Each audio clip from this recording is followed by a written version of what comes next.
Hello friends, कैसे हैं आप सभी। मैं गौरव त्रिपाठी। जैसा कि अभी पिछला वीडियो मैंने बनाया था नेल्सन मंडेला पे। पूरा टाइटल है Nelson Mandela long walk to freedom. इस पर मैंने गेस्ट बताया था इस चैप्टर का कौन कौन से पॉइंट हैं इस चैप्टर में डिस्कस किए गए हैं, क्या क्या चीज़ें इंपॉर्टेंट हैं जो इस चैप्टर में आती हैं।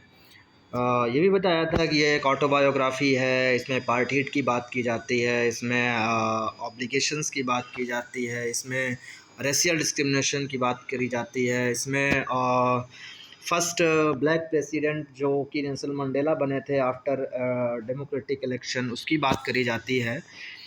तो उस सब को डिस्कस करने के बाद आज मैं आया हूँ इस चैप्टर का लाइन टू लाइन एक्सप्लेनेशन करूँगा, क्योंकि ये प्रोज में आता है। प्रोज जो है वो डिटेल्ड स्टडी के लिए होती है, जो हमारी फर्स्ट बुक है जिसका नाम है फर्स्ट फ्लाइट। तो डिटेल्ड स्टडी इसलिए कहते हैं क्योंकि इसमें से एक्सट्रैक्ट भी आते हैं, उन एक्सट्रैक्ट पे बेस्ड क्वेश्चन होते हैं। तो हमें पता होना चाहिए किस लाइन का क्या मतलब है और इसका मीन्स एक्सप्लेनेशन में इसको कैसे हम एक्सप्लेन करेंगे, कहाँ पे क्या चीज़ें होती हैं। हालांकि आजकल जो ट्रेंड है, या यूँ कहो यूपी बोर्ड में ये सिलेबस एनसीईआरटी इंट्रोड्यूस करी गई हैं, जो कि अभी तक सीबीएसई बोर्ड में चलती थी। बट होता क्या है कि यूपी बोर्ड का बहुत दिनों से पैटर्न आया है, लोग क्या करते हैं केवल लाइन टू लाइन उसका ट्रांसलेशन करते हैं किसी भी चैप्टर का, वो एक्सप्लेनेशन नहीं होता है।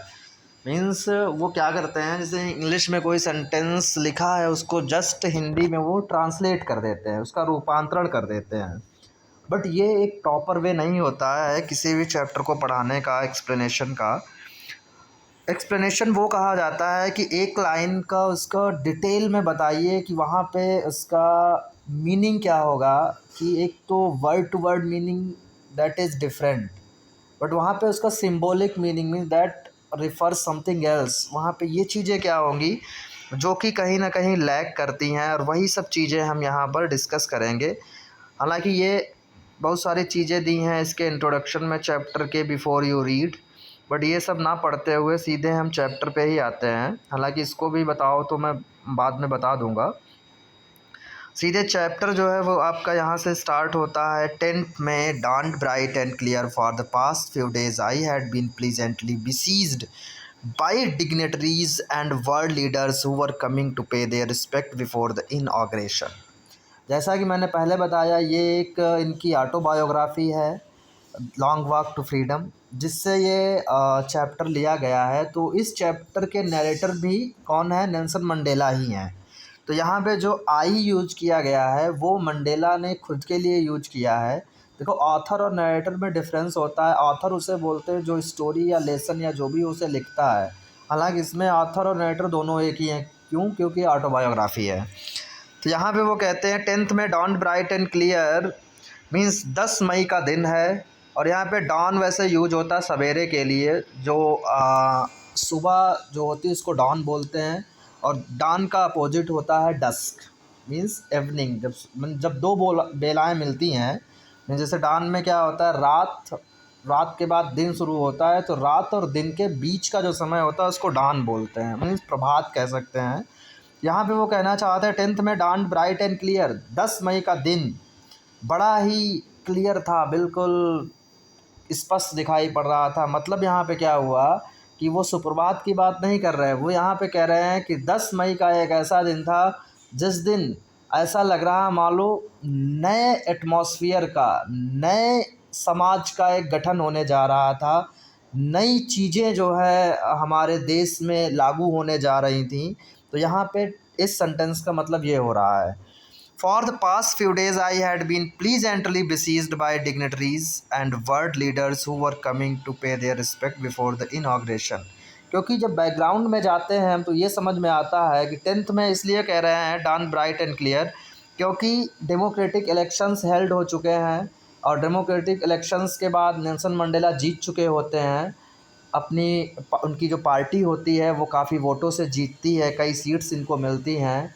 तो नई सरकार का गठन होता है। नई सरकार के गठन की वजह से ही अब क्या है, ये शपथ लेने वाले होते हैं, उसी का ये दिन है। और तभी ये कहते हैं, for the past few days I had been pleasantly besieged by dignitaries and world leaders who were coming to pay their respect before the inauguration.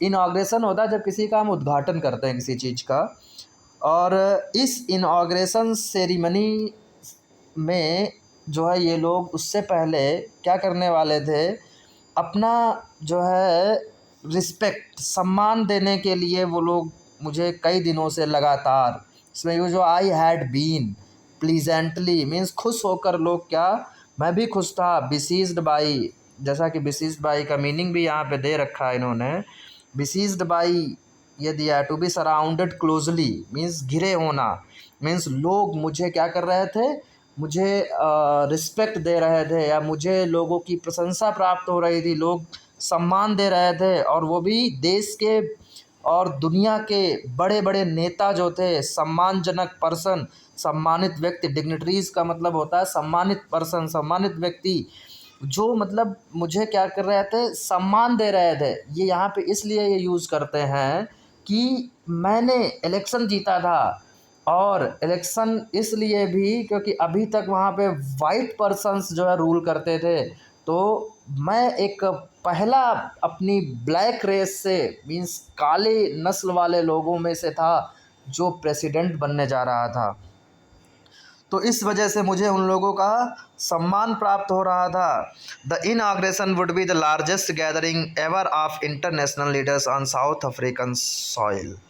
The inauguration would be the largest gathering, और जो वो inauguration ceremony जो होने वाली थी, जो अब होने जा रही थी, वो शायद वर्ल्ड की या कह सकते हो इंटरनेशनल लीडर्स, जो अंतर्राष्ट्रीय जितने भी नेता थे, वो सब वहाँ पे इकट्ठे होने वाले थे। गैदरिंग, सबसे बड़ी गैदरिंग होने वाली थी कहाँ पे, साउथ अफ्रीका की मिट्टी पर, मीन्स साउथ अफ्रीका जैसे देश पर पहली बार, और या कह सकते हो कि दुनिया में पहली बार क्या होने जा रहा था कि जहाँ पर अलग अलग कंट्री के जितने अंतर्राष्ट्रीय नेता थे वो आने वाले थे, वो इकट्ठा होने वाले थे।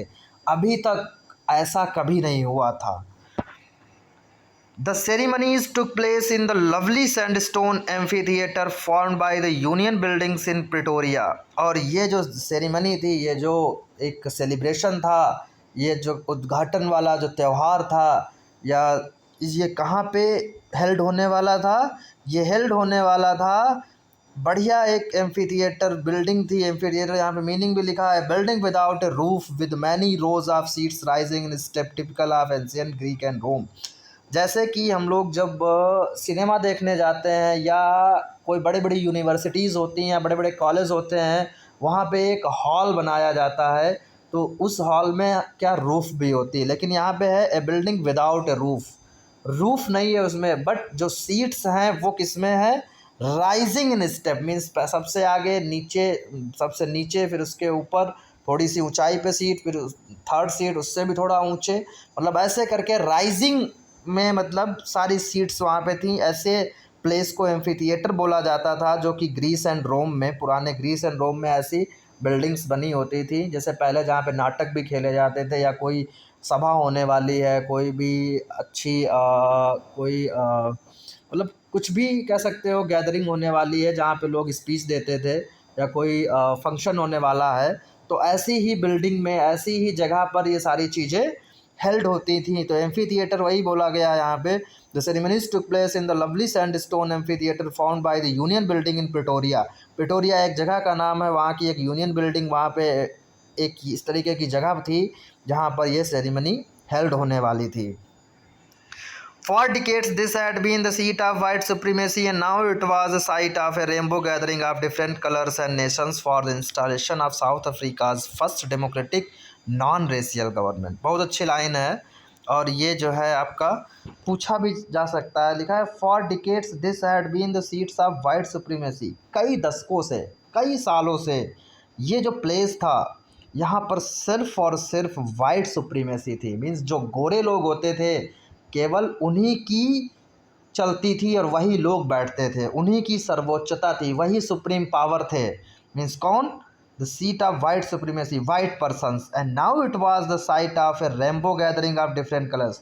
रेनबो इसलिए यूज़ हुआ कि रेनबो जो इंद्रधनुष होता है उसमें 7 मेन कलर माने गए हैं, लेकिन इन 7 कलर से हम कई सारे कलर बना सकते हैं। तो यहाँ पे ऑल कलर हो गया है। Rainbow gathering of different colours means इंद्रधनुष जैसे अलग अलग रंगों के लोग, मीन्स अलग अलग रंगों का मतलब अब केवल वाइट पर्सन ही नहीं, इससे पहले क्या होता था, केवल वाइट पर्सन बैठते थे, लेकिन पहली बार ऐसा हुआ, now it was a site of rainbow gathering of different colours and Nations for the installation of south Africa first democratic non racial government.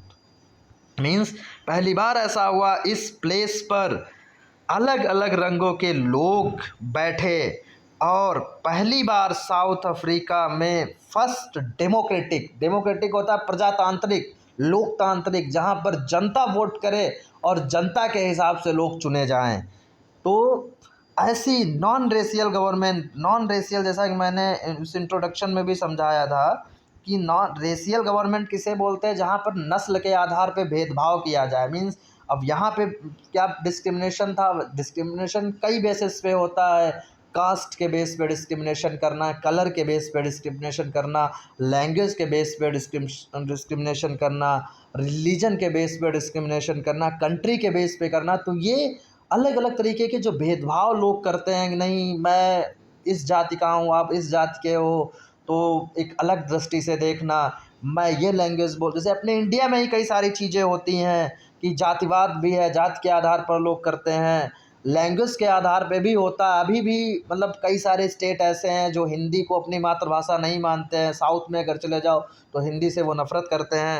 Means बहुत सारी चीज़ें ऐसी हैं जो डिस्क्रिमिनेशन बेस्ड हैं और कई उनके आधार इन्होंने बना रखे हैं। तो यहाँ पे क्या था, साउथ अफ्रीका में कलर के बेस पे डिस्क्रिमिनेशन था, लेकिन अब पहली बार नॉन रेशियल गवर्नमेंट और डेमोक्रेटिक गवर्नमेंट इस्टेब्लिश हुई। नेल्सन मंडेला कह रहे हैं कि ये साउथ अफ्रीका की हिस्ट्री में पहली बार था कि ये जो बिल्डिंग थी यहाँ पर सिर्फ गोरे लोग बैठते थे, लेकिन पहली बार ऐसा हुआ कि कलरलेस, मतलब कह सकते हो कि हर कलर के पर्सन्स को इनवाइट किया गया उस बिल्डिंग में, चाहे गोरा हो, चाहे काला हो, चाहे भूरा हो, चाहे गेहुआ कलर का हो, चाहे जिस भी कलर का पर्सन हो, वो आज बैठा था। और क्या था कि और पहली बार डेमोक्रेटिक इलेक्शंस हुए और डेमोक्रेटिक गवर्नमेंट इस्टेब्लिश हुई।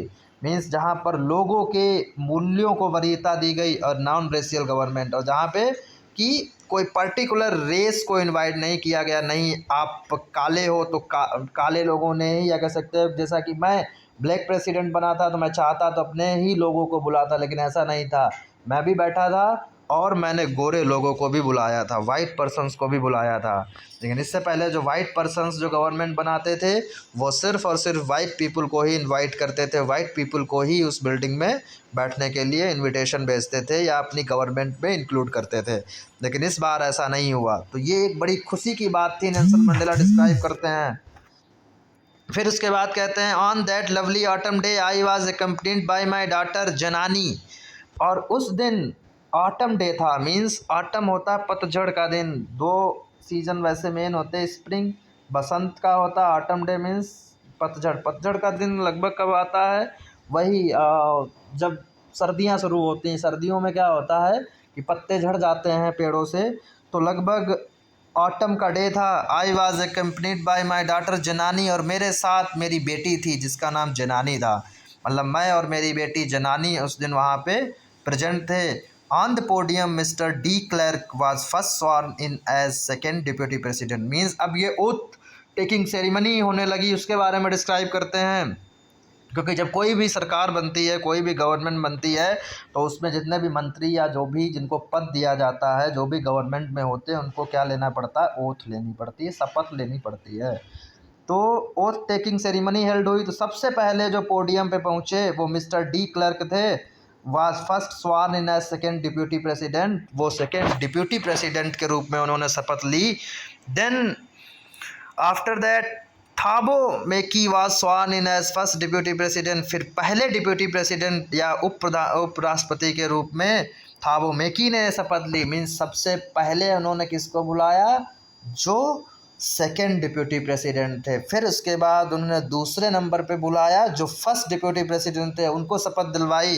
When it was my turn, फिर मंडेला कह रहे हैं कि फिर अब मेरी बारी थी, क्योंकि मैं एज ए ब्लैक प्रेसिडेंट वहाँ पे शपथ लेने के लिए जा रहा था। फिर कहते हैं I pledge to obey and uphold the constitution and to devote myself to the well being of the republic and its people. मतलब बहुत अच्छी लाइन ये बोलते हैं।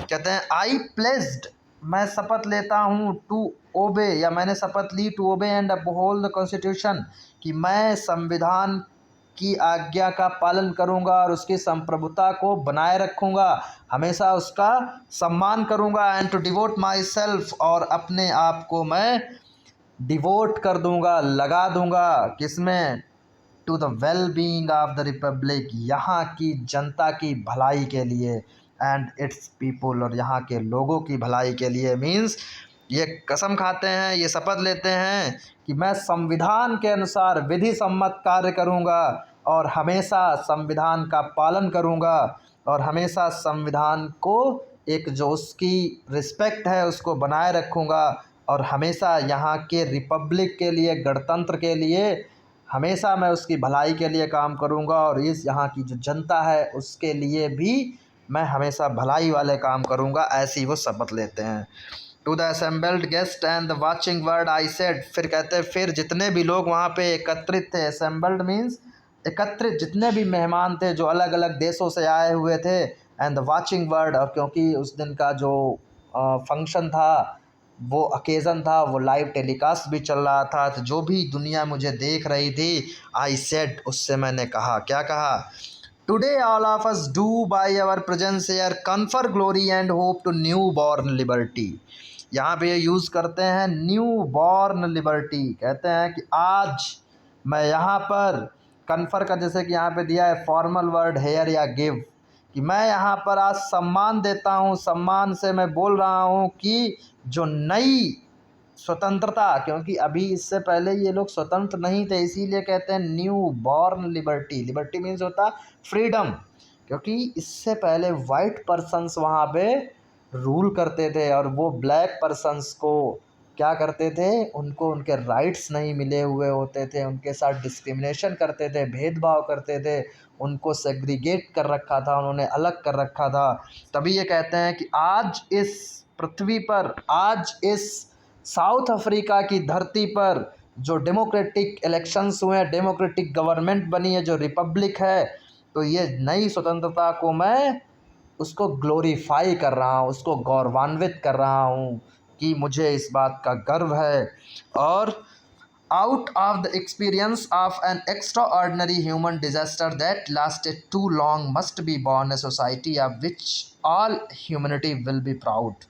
फिर कहते हैं out of the experience of an extraordinary human disaster, कि काफ़ी चीज़ें हम लोगों ने अनुभूति करी, उनकी अनुभव किया, एक्सपीरियंस किया, क्या, N extraordinary human disaster, कि कई लोगों ने, कई मानव जातियों ने संकट झेले, डिजास्टर झेले और कई दिनों तक संघर्ष चला, और फिर उसके बाद दैट लास्टेड टू लॉन्ग, यहाँ पे मतलब कई दिनों तक ये हमारा संघर्ष चलता रहा, कई लोगों ने अपनी जानें गंवाई, लेकिन फिर उसके बाद आखिर में अगर इस एक्सपीरियंस के बाद जो डिजास्टर हम लोगों ने एक्सपीरियंस किया, जो हम लोगों ने यातनाएं सही, उसके बाद तो ये निश्चित ही था, must be born a society, कि ऐसे समाज की संरचना होनी ही थी, ऐसा समाज का जन्म होना ही था जहाँ पर all humanity will be proud, कि पूरी मानवता उस चीज़ पर गौरव महसूस करेगी। मीन्स ये कहना चाहते हैं कि जब हम लोगों ने इतना संघर्ष किया एक इस देश को चेंज करने के लिए, जहाँ पर किसी तरीके का भेदभाव ना हो, तब ये जायज़ ही था कि एक ना एक दिन जो आज ये समाज जो इस्टेब्लिश हुआ है, ये होना ही था। मीन्स ऐसे समाज की स्थापना होनी ही थी।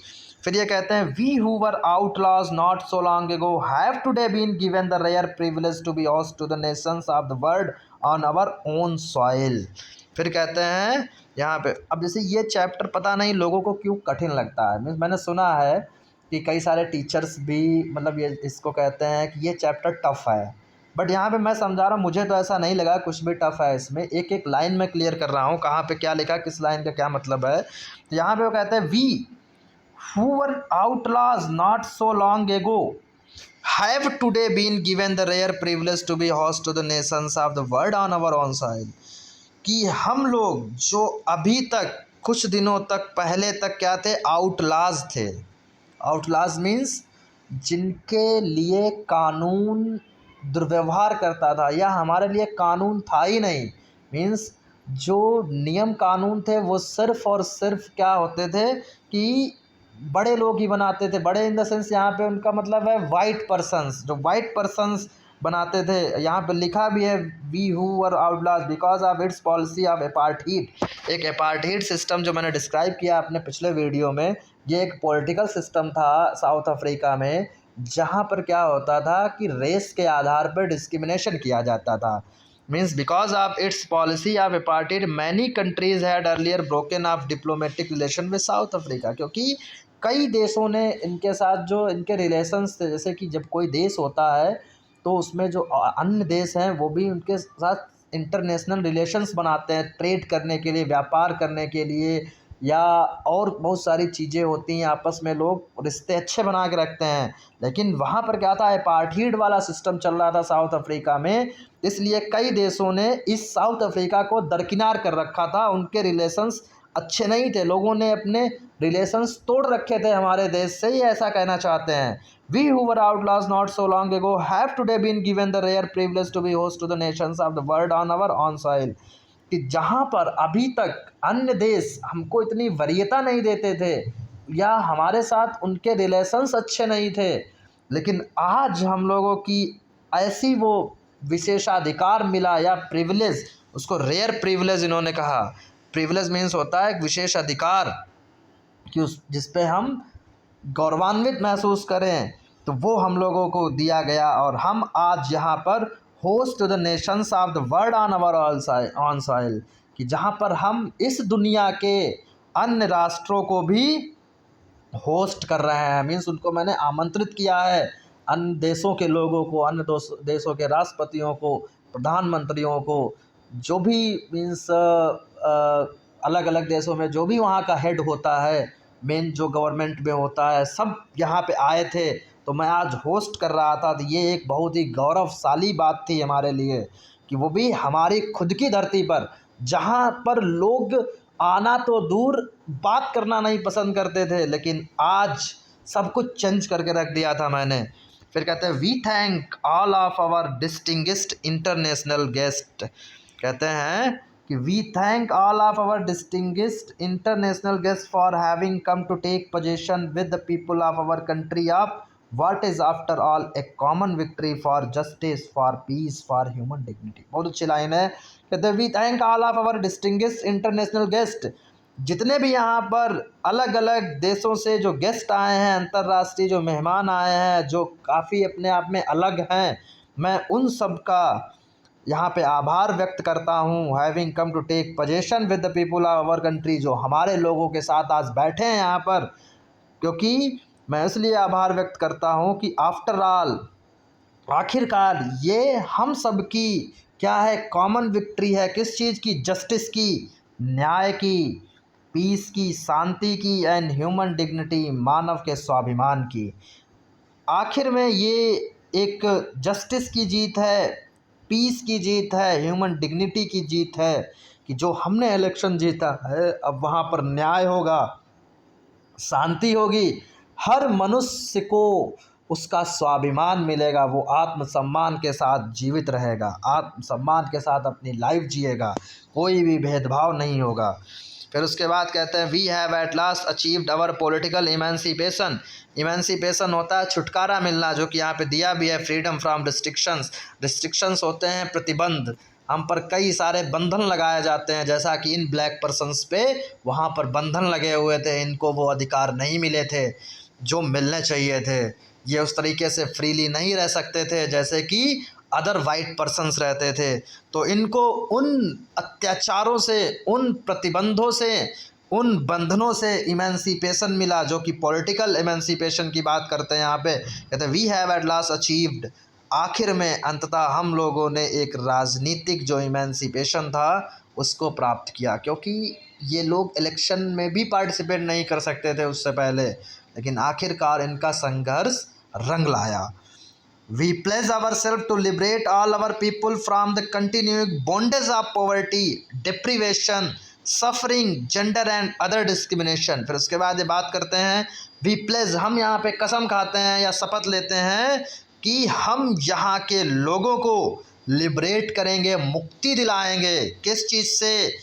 कंटिन्यूइंग बॉन्डेज ऑफ पॉवर्टी, लगातार जो कई सालों से चली आई जो गरीबी है, क्योंकि यहाँ पे एक तबका बहुत गरीब था, क्योंकि उनको उनकी तरीके से जीने का अधिकार ही नहीं था, वो उस तरीके से व्यवसाय नहीं कर सकते थे, नौकरियों में पार्टिसिपेट नहीं कर सकते थे, तो कई सारी चीज़ें वहाँ पे साउथ अफ्रीका में फैली हुई थी। तो ये कहते हैं हम आज यहाँ पे शपथ लेते हैं कि हम यहाँ के लोगों को गरीबी से मुक्ति दिलवाएंगे, वो गरीबी जो कई सालों से चली आ रही है, डिप्रीवेशन से मुक्ति दिलवाएंगे, मीन्स जो वो वंचित हैं, जो उनको अधिकार नहीं मिले हैं, जो उनको वो चीज़ें नहीं मिली हैं जो उनको मिलना चाहिए, तो ऐसे डिप्रीवेशन से उनको मुक्ति दिलवाएंगे।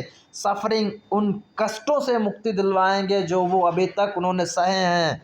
जेंडर एंड अदर डिस्क्रिमिनेशन, लिंग के आधार पर, मीन्स वुमेन है, मैन है, लड़कियां ये नहीं कर सकती, लड़के ये कर सकते हैं, तो ये जेंडर डिस्क्रिमिनेशन इसे बोलते हैं कि लिंग के आधार पे जो भेदभाव है या अन्य जितने भी डिस्क्रिमिनेशंस अभी उनके साथ हुए हैं उन सब से मुक्ति दिलवाएंगे। ये मैं आज हम सब यहाँ पर शपथ लेते हैं, ऐसा वो कहते हैं।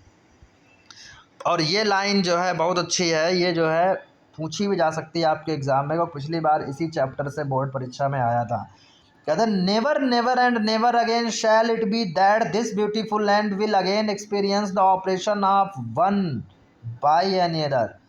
ये 3 बार नेवर नेवर नेवर बोल रहे हैं, तो 3 बार नेवर का मतलब है ये उस चीज़ पर काफ़ी जोर दे रहे हैं, कह रहे हैं कि कभी भी अब ऐसा नहीं होगा, नेवर, कभी नहीं, कभी नहीं, कभी भी नहीं अब ऐसा होगा कि इस खूबसूरत धरती पर कि अब लोगों को एक दूसरे के द्वारा दबाया जाए, मीन्स एक दूसरे द्वारा अत्याचार किया जाए। अब इस धरती पर कभी नहीं होगा ऐसा, कभी भी ये धरती अब वो जो इससे पहले होता था उस चीज़ को एक्सपीरियंस नहीं करेगी। पहले क्या होता था, लोग आपस में ही, गोरे लोग काले लोगों को दबाते रहते थे, उन पर अत्याचार करते रहते थे, अब ऐसा कभी भी नहीं होगा। The sun shall never set on so glorious a human achievement, let freedom reign, God bless Africa. फिर बोलते हैं the sun shall never set on, अब इस धरती पर जो ह्यूमन अचीवमेंट, जो मानव जिन चीज़ों को, जो उनकी उपलब्धियां हैं, जैसे कि समाज में अगर मनुष्य है तो मनुष्य हमेशा प्रोग्रेसिव होना चाहिए, उसको अपने सोसाइटी के वेलफेयर के लिए काम करना चाहिए, उसको अपने समाज देश को आगे बढ़ाने के लिए काम करना चाहिए, मानवता को ग्लोरीफाई करना चाहिए, उसको गौरवान्वित करना चाहिए। तो वो ये कहते हैं कि अब इस धरती पर यहाँ का जो सूरज है कभी भी अस्त नहीं होगा। किस चीज़ का सूरज अस्त नहीं होगा?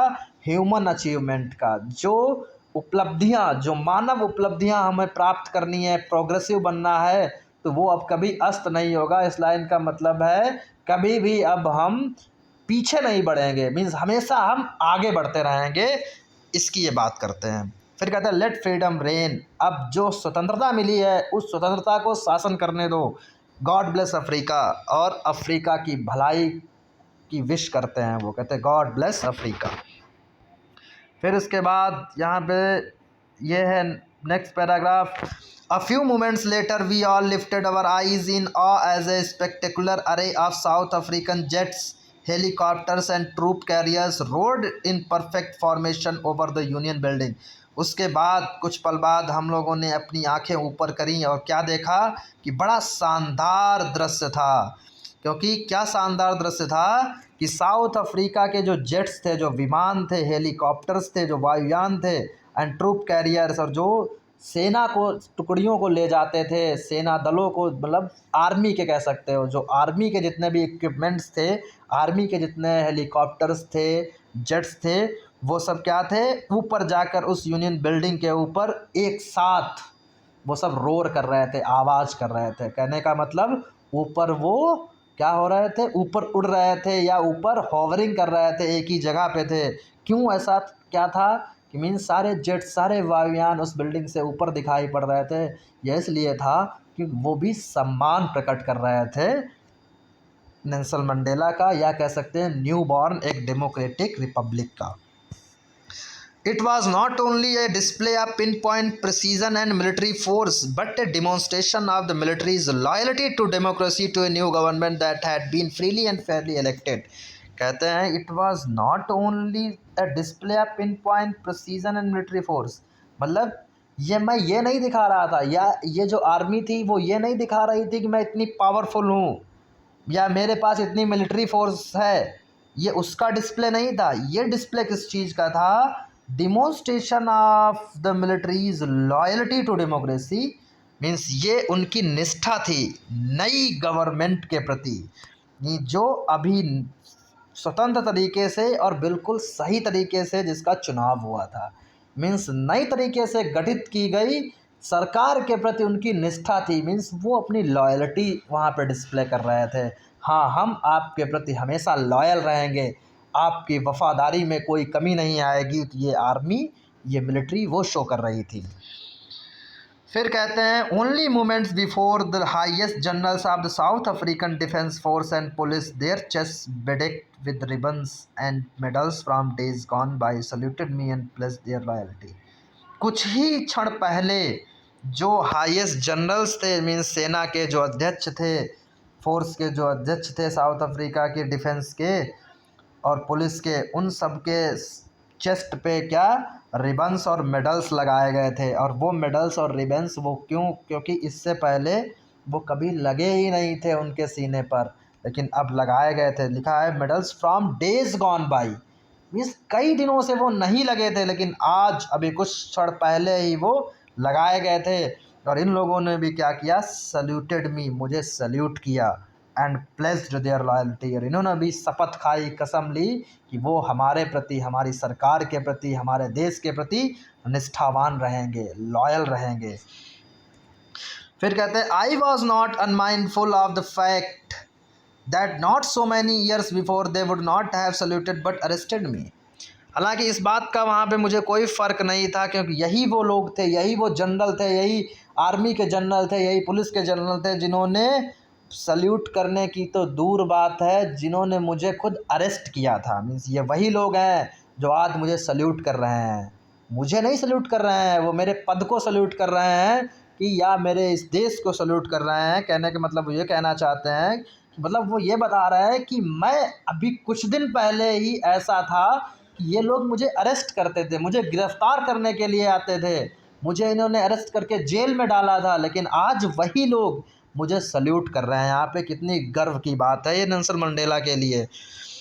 फिर उसके बाद कहते हैं ये finally a chevron of Impala jets left a smoke trail of the black red green blue and gold of the new South African flag. यहाँ पे शेवरॉन का दिया है pattern in the shape of V, means V shape में इन्होंने क्या बनाया कि एक वहाँ पे इम्पाला जेट ऊपर गया जिसने अपने पीछे से स्मोक निकाला, जो कि black red green blue and gold of the new South African flag, south African flag में जितने कलर होते हैं उन कलर का उसने वी शेप में स्मोक निकाला, जिससे मतलब वहाँ पे डिस्प्ले किया, उन्होंने प्रदर्शित किया अपनी आर्ट से, जैसे मालूम अफ्रीकन फ्लैग हो वो। फिर कहते हैं the day was symbolised for me by the playing of our two national anthems and the vision of white singing Nkosi Sikelel' iAfrika and black singing Die Stem. Means यहाँ पे दो national anthem लिखे गए हैं कि the day was symbolised for me by the playing of our two national anthem. उस दिन दो नेशनल एंथम वहाँ पे प्ले करे गए, कि एक था vision of white singing Nkosi Sikelel' iAfrika, ये नेशनल एंथम वाइट पीपल ने अपने लिए बनाया था, and black singing Die Stem, Die Stem ये है, ये ब्लैक सिंगिंग था। मीन्स दो नेशनल एंथम, दो राष्ट्रगान वहाँ पे गाए गए। और डाई स्टेम जो था, जो डाई स्टेम यहाँ पे है वो इनका the old anthem of the Republic था, लेकिन जब वाइट गवर्नमेंट आई उसने अपना ये वाला बना दिया। तो ये कहते हैं कि वहाँ पे उस दिन दो नेशनल एंथम गाए गए, Although that they neither group knew the lyrics of the anthem they once despised, they would soon know the words by heart. फिर ये भी कहते हैं कि जो नया नेशनल एंथम गाया गया डाई स्टेम, मतलब नया मतलब जो काफ़ी दिनों से बंद था, कहने का मतलब जो काफ़ी दिनों से बंद था, या क्योंकि वहाँ पे कई दशक हो गए, कई साल हो गए, वाइट पर्सन्स का ही नेशनल एंथम चलता था और वही जनता को पता था। तो ये कहते हैं Aldous that they neither group new the lyrics of the anthem, उस दिन जो वो गाया गया उसके लिरिक्स, उसके शब्द उन लोगों को नहीं पता थे, वहाँ की जनता को नहीं पता था, क्योंकि क्या था, दे वंस डिस्पाइज, क्योंकि उससे वो नफ़रत करते थे, घृणा करते थे। लेकिन वो कहते हैं they would soon know the words by heart, लेकिन जल्दी ही ये इस एंथम को याद कर लेंगे। फिर कहते हैं on the day of the inauguration I was overwhelmed with a sense of history. फिर ये कहते हैं स्पीच देते टाइम ही, कहते हैं उसी दिन इनॉग्रेशन सेरेमनी में जब मैं स्पीच दे रहा था मैं भर जाता हूँ। ओवरवेल्म मीन्स होता है कि जब हमारे अंदर कई सारे विचार आते हैं, हमारा दिल दिमाग में पुरानी बातें जब भर जाती हैं, कहते हैं overwhelm with the sense of history. तो कुछ इतिहास की भी बात कर लेते हैं, कहते हैं मतलब इतिहास से भी, पास्ट क्या चीज़ें हुई उससे भी मैं उस दिन भर जाता हूँ।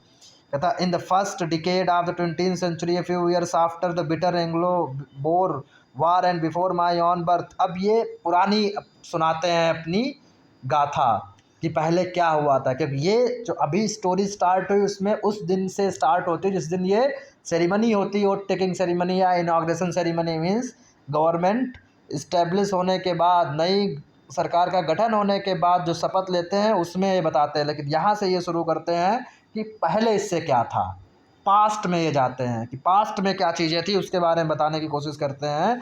कहते हैं in the first decade of the 20th century, 20वीं शताब्दी का पहला दशक का टाइम था। A few years after the bitter Anglo Boer war, Anglo Boer war हुआ था उसके कुछ सालों बाद ही, and before my own birth, और मेरे जन्म से पहले।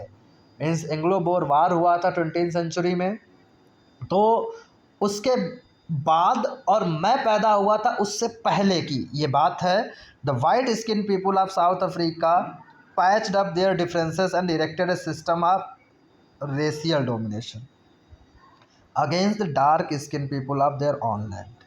मीन्स तब की ये बात है, उस युद्ध के बाद और मेरे जन्म से पहले की बात है कि वाइट स्किन पीपुल, जो गोरे लोग थे, मीन्स सफ़ेद त्वचा वाले लोग थे साउथ अफ्रीका के, उन्होंने क्या किया, पैच्ड अप देयर डिफरेंसेस, उन्होंने डिफरेंसेस क्रिएट कर दिए, कई सारे भेदभाव क्रिएट कर दिए, कई सारे differences, and erected A system, और एक ऐसा सिस्टम खड़ा किया जो रेशियल डोमिनेशन पे बेस्ड था। और रेशियल डोमिनेशन किसके against, dark skin people of their own land.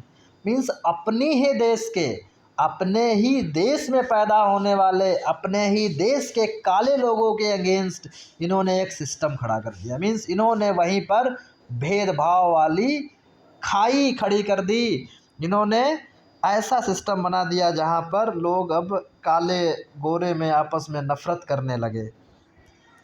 और फिर कहते हैं ये the structure they erected from the basis of one of the harshest most inhuman societies the world has ever known.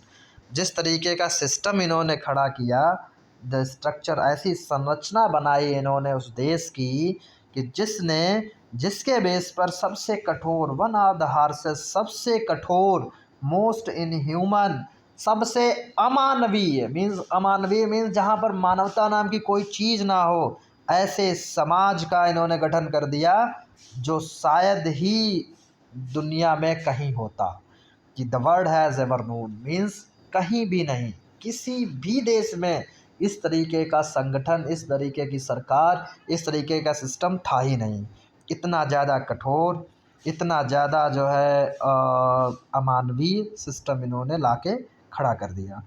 फिर कहते हैं now in the last decade of the 20th century and my own 8th decade as a man. Now, अब कितने, last decade of the 20th century, 20वीं शताब्दी का जो अंतिम दशक था तब, and my own 8th decade, और मैंने भी अपने 8th decade as a man पूरे कर लिए थे। मीन्स मैं भी पैदा हो चुका था, पैदा होने के बाद मैंने 8th डिकेड, डिकेड होता है 10 साल को बोलते हैं, तो मैंने भी 80 साल लगभग कह सकते हैं 8th decade as a man पूरे कर चुका था मैं। दैट सिस्टम हैड बीन, कहते इस सिस्टम को overturn for ever and replace by one that recognise the right and freedom of all people regardless of the colour of their skin. लेकिन अब इस सिस्टम को बदलना था और इस सिस्टम को ओवरटर्न करना था, और ये सिस्टम अब बदल गया था हमेशा के लिए, और इसको रिप्लेस किया गया था by one that recognise of the right and freedoms of all people. Means एक मैंने अब आज ऐसा सिस्टम खड़ा किया है जहाँ पर सबको अधिकार मिले, सबको स्वतंत्रता मिले, regardless of the colour of their skin, skin के कलर के बेस पे नहीं। मीन्स ये नहीं कि अब मेरी सरकार बन गई है, अब मैं ब्लैक प्रेसिडेंट बना हूँ पहला, तो मैं अब करूँ कि वाइट पर्सन्स के साथ वही करूँ जो वो मेरे साथ करते थे। नहीं, ऐसा बिल्कुल नहीं। मीन्स चाहे गोरा हो, चाहे काला हो, चाहे नाटा हो, चाहे जैसा हो, चाहे किसी धर्म का हो, चाहे किसी जाति का हो, लेकिन अब सबके लिए समान अधिकार, समान स्वतंत्रता, समान न्याय की बात मैंने की पहली बार। फिर कहते हैं that day had come about through the unimaginable sacrifices of thousands of my people whose suffering and courage can never be counted और रिपेड। फिर ये कहते हैं कि ये दिन ऐसे नहीं आया, that day had come about through the unimaginable, आप कल्पना भी नहीं कर सकते, इतने ज़्यादा लोगों ने सेक्रीफाइस किया। सेक्रीफाइस मीन्स बलिदान किया, अपने जान की बाजी लगाई। थाउजेंड्स ऑफ माई पीपल, हज़ारों लोगों ने अपने जान की बाजी लगाई, संघर्ष किया, तब जाके ये दिन आया।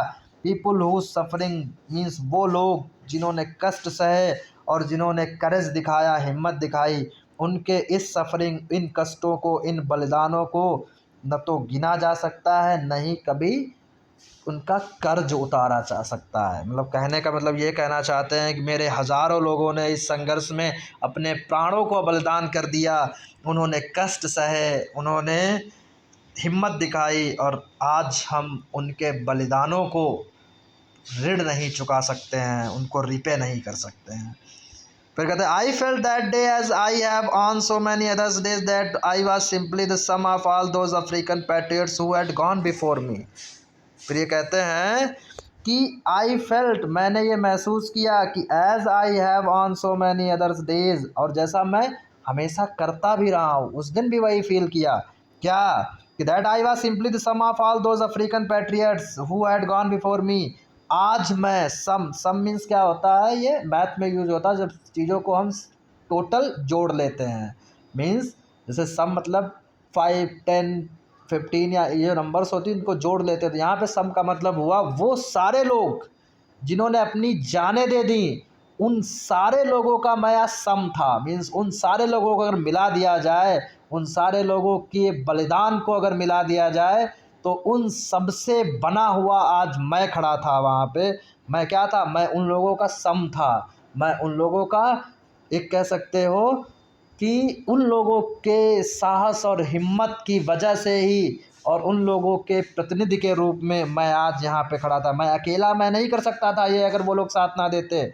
उन अफ्रीकन पैट्रियट जो हमारे आंखों के सामने चले गए थे, मीन्स मर चुके थे, क्योंकि जब कोई भी युद्ध होता है, कोई भी संघर्ष होता है, कोई मूवमेंट होता है, सॉरी ये जो है आपका 1 मिनट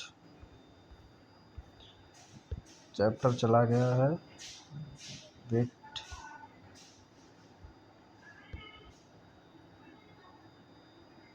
हाँ, फिर ये कहते हैं मैं उन सब लोगों का क्या था, सम था, मीन्स जो मेरे सामने चले गए थे। That long and noble line ended and now begin again with me. और अब वो long and noble line means वो सेक्रीफाइस, वो बलिदान का दिन या जो संघर्षों के दिन अब ख़त्म हो चुके थे। And now begin again with me, अब वो सब उनके परिवार वाले मेरे साथ फिर से शुरुआत करेंगे। कहते हैं I was pained, important line है ये, I was pain that I was not able to thank them and that they were not able to see what their sacrifices had wrought. Wrought का यहाँ पे दिया भी है, old fashion formal word done या achieved. Wrought का मतलब यहाँ पे अचीव्ड, कहने का मतलब ये बताते हैं कि मुझे इस बात की तकलीफ़ भी थी, मुझे कष्ट भी था। आई वॉज पेन्ड, मुझे तकलीफ़ थी, मुझे कष्ट थी, किस बात का, कि मैं उनका उनको धन्यवाद भी नहीं दे सकता था, क्योंकि वो मेरे सामने थे ही नहीं। I was not able to thank, मैं उनको धन्यवाद भी नहीं कह सकता था। And that they were not able to see, और वो लोग वहाँ थे भी नहीं, कि वो ताकि ये देख पाते कम से कम कि उनका जो बलिदान था वो जाया नहीं गया। मीन्स उनके बलिदान की वजह से ही आज ये दिन आया है। मीन्स उनके बलिदान ने वो चीज़ें प्राप्त करी हैं जो वो प्राप्त करना चाहते थे, लेकिन अफ़सोस इस बात का कि अब वो लोग हमारे बीच नहीं थे और वो इस स्वतंत्रता को एंजॉय भी नहीं कर सकते थे। और इस बात की मुझे तकलीफ़ भी थी कि मैं उनके उन कार्यों के लिए उनका धन्यवाद, उनका आभार भी व्यक्त नहीं कर सकता था। फिर ये कहते हैं the policy of apartheid created a deep and lasting wound in my country and my people. जो अपार्थाइड वाली पॉलिसी थी, इस चीज़ ने मेरे इस देश के लोगों पे गहरा घाव किया। और जो ये अपार्थाइड सिस्टम जो बहुत दिनों से चला आ रहा था, अपार्थाइड सिस्टम मैंने बताया था, it is a political system in South Africa that is based on discrimination of colour. Means यहाँ पे क्या होता है, ये पॉलिटिकल सिस्टम था अफ्रीका का जहाँ पे कलर के बेस पर भेदभाव किया जाता था।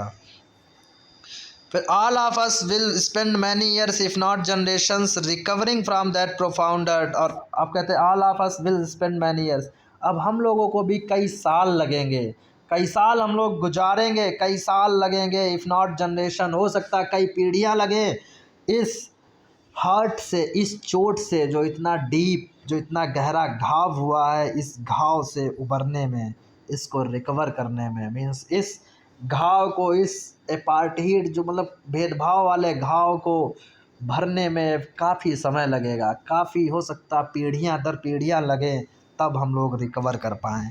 But the decades of operation and brutality had another unintended effect and that was that it produce the Oliver Thambos, the Walter Sislers, the Chief Lutlis, the Yusuf Dados, the Bram Fissers, the Robert Subkes of our time, men of such extreme। फिर ये एक बात और भी कहते हैं, क्या कहते हैं, but the decades of operation and brutality had another, लेकिन इसका दूसरा पक्ष भी है। कहते हैं कि जो ये अपार्थाइड वाला सिस्टम था, तो इसका एक दूसरा पक्ष ये भी है कि जो ऑपरेशन, जो अत्याचार, लोगों को जो दबाया गया, उनको कुचला गया, जिसकी एक वजह ये भी हुई, या जो ब्रूटलिटी करी गई, जितना मतलब निर्दयता करी गई, निर्मम सज़ा दी गई, कठोर सज़ा दी गई, तो उसका रिज़ल्ट ये भी है कि अनइंटेंडेड इफ़ेक्ट, अनइंटेंडेड मीन्स हालांकि, मीन्स जो बिना जाने हुए, मीन्स बिना जाने हुए उसका इफ़ेक्ट ये पड़ा क्या कि इससे बड़े बड़े लोग, महान लोग पैदा हुए, प्रोड्यूस, आगे आए, निकल कर आए। क्या, कैसे लोग, Oliver Tambos, the Walter Sisulus, the chief Luthulis, the Yusuf Dadoos, the Bram Fischers, the Robert Sobukwes of our time. Means ये लोग पैदा हुए, men are such extraordinary courage, wisdom and generosity that their alike may never be known again. कि इतनी हिम्मत वाले लोग, इतने बुद्धिमान लोग, इतने उदार लोग पैदा हुए, इतने उदार लोग सामने आए। कहने का मतलब, जब कोई क्रांति होती है, कोई आंदोलन होता है, तो उसी में पता चलता है कौन व्यक्ति कितना महान है। तो जिसकी वजह से हमें आज ये भी पता चला कि ये लोग इतने महान थे, उनकी महानताएं, उनकी वीर गाथाएँ लोगों में गाई जाएंगी, उनका नाम लिखा जाएगा स्वर्णिम अक्षरों से। फिर कहते हैं, और ऐसे लोग कभी, कहते हैं कि that their like may never be known again, और इनके जैसे लोग अब कभी होंगे भी नहीं। Perhaps it require such depth of oppression to create such heights of character. फिर कहते हैं शायद it require such depth of oppression to create, ऐसे कैरेक्टर वाले लोगों की, ऐसे ऊंचे कैरेक्टर, ऐसे ऊंचे चरित्र वाले लोगों को क्रिएट करने के लिए शायद इस तरीके का दुर्व्यवहार, इस तरीके का ऑपरेशन ज़रूरी भी था। ये कहते हैं अगर इस तरीके का ऑपरेशन नहीं होता तो इस तरीके के लोग भी पैदा नहीं होते, या इस तरीके के लोग निकल कर बाहर नहीं आते। तो इसका एक बेनिफिट भी ये गिनाते हैं। फिर कहते हैं my country is rich in the minerals. ये इंपॉर्टेंट लाइन है, याद रखना, ये पूछी जा सकती है और इससे क्वेश्चन भी आ सकता है। कहते हैं my country is rich in the minerals and gems that lie beneath its soil, but I have always known that its greatest wealth is its people. Question आता है इस पर, finer and truer than the purest diamonds. कहते हैं मेरी country, जो मेरा देश है, my country is rich in the minerals, कई सारे खनिज पदार्थ हैं मेरे यहाँ। खनिज पदार्थ बहुमूल्य पदार्थ मीन्स ये पदार्थ जो होते हैं जब किसी देश में होते हैं, इससे क्या होता है, लोग इसको बेचकर, इसको निर्यात करके इससे पैसा मिलता है। जितनी ज़्यादा खनिज संपदा होगी हमारे देश में, उतना ही ज़्यादा हम अमीर होंगे। किसी भी देश में जितने मिनरल्स होते हैं, मिनरल्स जो ज़मीन में पाए जाते हैं, पेट्रोलियम होता है, सोना होता है, चांदी होता है, मीन्स ये सारी चीज़ें जो हमें अंदर से मिलती, ये काफ़ी बहुमूल्य होती हैं, हीरे जवाहरात। तो ये कहते हैं कि माई country is rich in the minerals and gems that lie beneath its soil. मेरा देश इन मिनरल से, इन खनिज पदार्थों से, इन हीरो जवाहरातों से काफ़ी रिच है, काफ़ी अमीर है। मीन्स ये चीज़ें बहुतायत होती हैं, बहुत ज़्यादा होती हैं हमारे यहाँ। मीन्स इस धरती के नीचे, बीनीथ इट्स सॉइल मीन्स इस धरती के नीचे सारी चीज़ें पाई जाती हैं। But I have always known that its greatest wealth is it's people. लेकिन मुझे जहाँ तक मेरी समझ है, मेरे हिसाब से जो यहाँ का महान जो वेल्थ है, महान धन है, वो यहाँ के लोग हैं। मीन्स वो इन डायमंड्स को, इन जेम्स को, इन मिनरल्स को अपने यहाँ की संपदा नहीं मानते हैं, अपने यहाँ की धन दौलत नहीं मानते हैं। मंडेला के अकॉर्डिंग क्या है, यहाँ की जनता, यहाँ के लोग रियल सेंस में क्या है, वेल्थ है। ये क्वेश्चन पूछा जाता है कि which is the real wealth according to Nelson Mandela. तो according to Nelson Mandela it's people is real wealth, ये आंसर हो जाएगा। Finer and truer than the purest diamond means यहाँ के लोग जो हैं सही रूप में, सही मायने में, सच्चे तरीके से वो शुद्ध हीरे हैं। मीन्स ये कहते हैं यहाँ की जनता, यहाँ की जनता मेरी नज़रों में क्या है, वो डायमंड है। इसलिए कहते हैं क्योंकि ये यही मानवता होती है कि लोग जो होते हैं, लोग से बढ़ के कुछ नहीं होता है। मीन्स पैसे की वैल्यू उतनी नहीं, लोग से बढ़कर मीन्स जनता से बढ़कर, मीन्स जो मनुष्य है, आदमी है, उससे बढ़कर कहाँ पैसा हो गया। अगर अभी किसी की जान जा रही हो तो आप जान बचाने की कोशिश करोगे तो वो पैसे से बढ़ के कहाँ हो गई। तो वो यही यहाँ पे बात करते हैं। फिर कहते हैं it is from these comrades in the struggle that I learn the meaning of करेज। कहते हैं मेरे साथी, यही जो मेरे साथी थे, इनकी वजह से ही, फिर से 1 मिनट गड़बड़ हो जाता है। कहते हैं कि it is from these comrades in the struggle that I learn the meaning. कहते हैं कि यहाँ के जो लोग हैं उनकी वजह से ही, it is from these comrades in the struggle that, इसको ऊपर कर लो 1 मिनट। कहते हैं it is from these comrades in the struggle that I learn the meaning of courage. Means यही हमारे साथी थे जिनकी वजह से, यही हमारे साथी थे जिनकी वजह से मुझे भी हिम्मत, साहस का अर्थ पता चला। क्यों? ये कहते हैं time and again I have seen main and women risk and give their lives for an idea. इस समय समय पर हम देखते रहे कि कई महिलाएं, औरतें, आदमी, उन्होंने कई सारे विचार दिए। Time and again I have seen main and women risk, उन्होंने अपने जीवन को रिस्क पे रखा। And give their lives for an idea, एक विचार के लिए उन्होंने प्राणों की आहुति दे दी। I have seen men stand up to attacks and torture without breaking, showing a strength and resilience that defies the imagination। मैंने ये भी देखा लोग, I have seen men stand up to attacks, मैंने देखा लोग अटैक करने के लिए खड़े होते थे। टॉर्चर विदाउट ब्रेकिंग, उन पे टॉर्चर होता था, टॉर्चर उन पे अटैक किया जाता था और वो फिर भी टूटते नहीं थे, मीन झुकते नहीं थे। और वो क्या करते थे, showing a strength and resilience, काफ़ी ताकत दिखाते थे, उनके अंदर कई पावर दिखाते थे। रेजिलेंस का मतलब यहाँ पे दिखा है the ability to deal with any kind of hardship and recover, कि मतलब वो फ्रॉम इट्स इफेक्ट काफ़ी रेजिलेंस भी दिखाते थे। एंड डिफाइज द इमेजिनेशन, क्या मतलब कल्पना भी नहीं कर सकते हो, आप सोच भी नहीं सकते हो कि यही वो लोग थे। जब मैंने इन लोगों को देखा संघर्ष करते हुए, इन लोगों को जब देखा इन्होंने अपने प्राणों की आहुति दे दी, इन लोगों को देखा कई अत्याचार किए गए फिर भी नहीं झुके, उनके इस चीज़ को देखकर मैं मतलब सोचा कि वास्तव में यस, करेज यही होता है। I learn that courage was not the absence of fear. फिर मैं ये कहते हैं कि मैंने ये भी सीखा, कहते हैं आई लर्नड, कहते हैं कि I learned that courage was not the absence of fear. मेरे हिसाब से करेज, हिम्मत वो नहीं है कि उसमें डर का अभाव हो। मीन्स ये कहते हैं हिम्मती वो पर्सन नहीं है जिसमें डर का अभाव हो, लेकिन हिम्मती पर्सन वो है ट्रिम्फ ओवर इट, मीन उस डर पर विजय प्राप्त कर लेना, मैं कहूँगा रियल सेंस में करेजियस बात है। ये कहते हैं I learn that courage was not the absence of fear, कि अगर आपके अंदर डर नहीं है तो इसका मतलब ये नहीं कि आप करेजियस हो, नहीं, ये गलत है। डर के ऊपर विजय प्राप्त कर लेना रियल सेंस में क्या होता है, तब कहा जाता है कि yes that is the courage in real sense. फिर कहते हैं the brave man is not he, the brave man is not he who does not feel afraid but he who conquers that fear. हिम्मती person वो नहीं है जो डरता नहीं है, बल्कि हिम्मती पर्सन वो है जो इस डर पर विजय प्राप्त कर लेता है। ये भी इम्पॉर्टेंट पैराग्राफ है, पूछा जा सकता है आपका। मीन्स क्या यहाँ पे वो ये बताना चाहते हैं कि जो डर का अभाव होने से आप हिम्मती नहीं कहे जाओगे। डर जरूरी है, डर होना चाहिए, लेकिन उस डर पर विजय प्राप्त कर लेना। कहने का मतलब अगर कोई हम पे अत्याचार करता है, हमारे साथ गलत करता है, तब हमें डरना नहीं है। डरना इन द सेंस कि वहाँ पे हमें हिम्मत दिखानी है, वहाँ पे अपनी आवाज़ बुलंद करनी है उस गलत चीज़ जो हो रही है उसके अगेंस्ट में। फिर ये कहते हैं no one is born hating another person because of the colour of his skin और हिज बैकग्राउंड और his religion. People must learn to hate, and if they can learn to hate, they can be taught to love, for love comes more naturally to the human heart than its opposite. फिर ये कहते हैं no one is born hating another person, इस दुनिया में कोई भी व्यक्ति वो ऐसा नहीं है, इस चीज़ के लिए नहीं पैदा हुआ है कि वो एक दूसरे से नफ़रत करे। किस चीज़ पे? कलर की, स्किन के बेस पे, या उसके बैकग्राउंड के बेस पे, या उसके रिलीजन के बेस पे।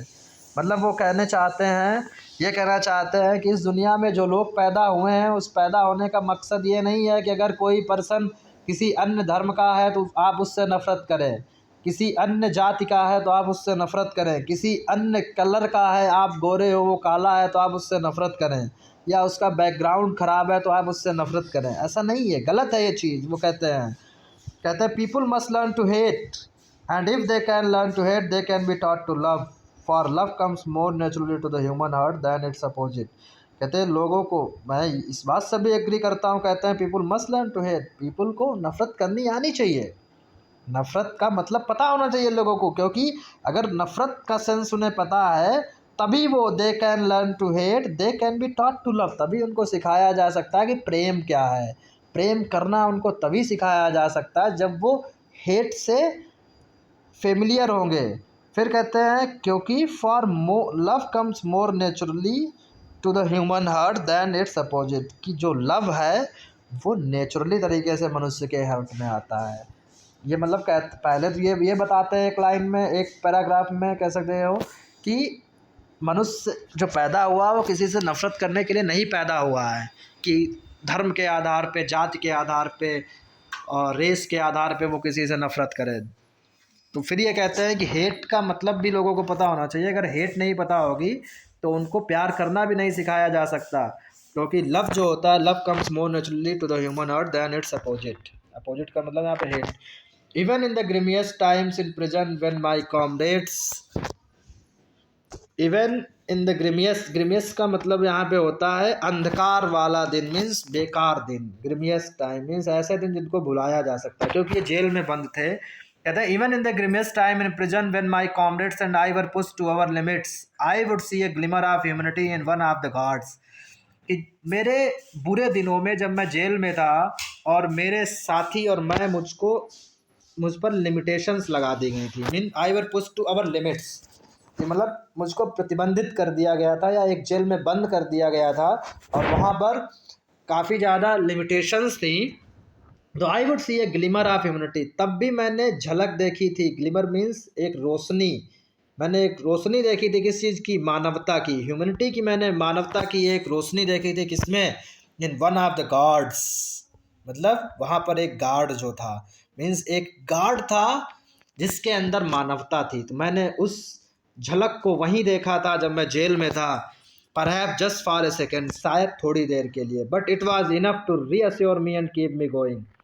लेकिन वही एक झलक मेरे लिए पर्याप्त थी कि मुझे ये अश्योर करने के लिए कि अब मैं आगे बढ़ता रहूँगा और एक दिन इन्हीं मानवता वाले लोगों को धीरे धीरे इकट्ठा करूँगा और पूरे देश के लोगों में मैं मानवता भरूँगा। यहाँ पे वो ये कहना चाहते हैं कि जब मैं जेल में था तो जेल में भी मुझे ऐसा लगता था यहाँ के सारे लोग एक जैसे ही हैं, क्योंकि वो सब सिर्फ अत्याचार करते थे। लेकिन फिर भी ऐसा वहाँ पे एक गार्ड था जो उस गवर्नमेंट का ही आदमी था, लेकिन उसमें भी मैंने थोड़ी देर के लिए कुछ मानवता देखी। बस वहीं से मैं अश्योर हुआ कि हाँ, हमें झुकना नहीं है और आगे बढ़ना है। फिर कहते हैं man's goodness is a flame that can be hidden but never extinguish. बहुत अच्छी लाइन है यहाँ पे। वो कहते हैं कि मैंस गुडनेस, जो मनुष्य की अच्छाई है, वो एक आग की तरीके से है। मैंस गुडनेस इज फ्लेम, वो एक आग की तरीके से है, फ्लेम की तरीके से है। दैट कैन बी हिडन, जो छुप तो सकती है थोड़ी देर के लिए, बट नेवर एक्सटिंग्विश, लेकिन उसको कभी बुझाया नहीं जा सकता। मतलब ये कहते हैं कि जैसे मनुष्य अगर उसकी जो अच्छाइयाँ हैं वो थोड़ी देर के लिए छुपा तो सकता, दिखाता नहीं है, लेकिन अगर आप कोशिश करोगे तो वो कहीं ना कहीं बाहर आ ही जाती है। बस यही एक झलक मेरे लिए काफ़ी थी, मेरे इस आंदोलन को आगे बढ़ाने के लिए। ये कहते हैं, बहुत अच्छी लाइन है, man's goodness is a flame that can be hidden but never extinguish, means इस आग को, इस अच्छाई को कभी बुझाया नहीं जा सकता। फिर ये कहते हैं in life every man has twin obligations. कहते हैं जीवन में मनुष्य के दो दायित्व होते हैं। टू ऑब्लिगेशंस की बात करते हैं, ट्विन ऑब्लिगेशंस। पहला बोलते हैं obligation to his family, to his parents, to his wife and children. पहली ड्यूटी, पहला कर्तव्य उसका होता है उसके परिवार के लिए, उसके माता पिता के लिए, उसकी वाइफ के लिए, उसके बच्चों के लिए। And he has an obligation to his people. लेकिन एक और ऑब्लिगेशन उसकी होती है, वो होती है उसके लोग के लिए, हिज कम्युनिटी, उसके समुदाय के लिए, हिज कंट्री, उसके देश के लिए। मतलब ये कहते हैं मनुष्य जो बॉर्न होता है तो उसके दो दायित्व होते हैं। एक पहला दायित्व होता है वो अपने परिवार के लिए कुछ करे, अपने माता पिता के लिए कुछ करे, अपने बीवी बच्चों के लिए कुछ करे, उनके वेलफेयर के लिए सोचे, उनकी भलाई के लिए सोचे। फिर उसके बाद एक ये भी दायित्व होता है कि वो अपनी जनता के लिए, अपने साथ रहने वाले लोगों के लिए, अपने समुदाय के लिए, अपने देश के लिए भी कुछ करे। फिर कहता है in a civil and human society each man is able to fulfil those obligations according to his own inclinations and abilities. और इस समाज में हर व्यक्ति को ये दोनों ऑब्लिगेशंस हर व्यक्ति को ये ऑब्लिगेशंस, ये ड्यूटीज़ पूरी करनी होती हैं according to his own inclination. Inclination होता है जिस चीज़ में हमारा मन लगता है, जिसके प्रति हमारी ललक होती है, जिसके प्रति हमारी चाहत होती है।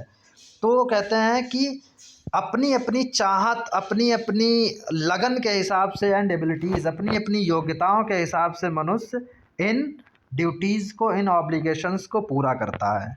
But in a country like South Africa it was almost impossible for a man of my birth and colour to fulfil both of those obligations.